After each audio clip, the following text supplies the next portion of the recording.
election fraud. States have been using technology that tracks if voters have cast ballots in multiple states, but some are pulling out of using that system. Tonight, Target 7's John Cardinelli finds out what New Mexico is doing and why some states say it's not worth the cost.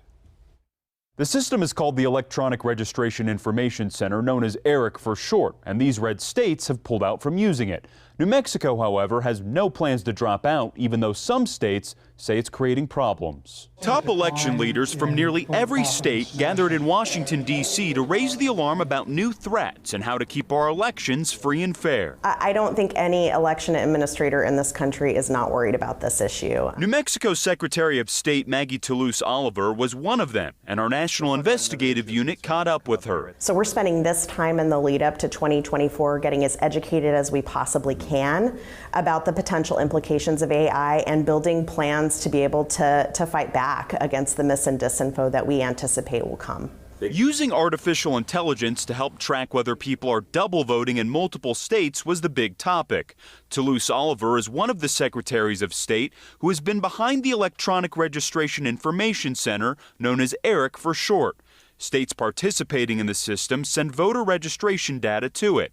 ERIC then compares it to other states and data from the Social Security Death Administration and Post Office to see if people have died or moved. It's one of the best, most effective tools we have to keep our voter registration database accurate.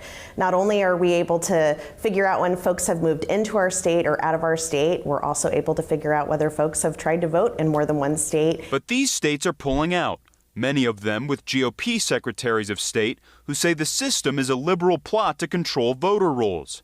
Others say since it doesn't capture every state, it's not worth the thousands of dollars in taxpayer money they pay each year.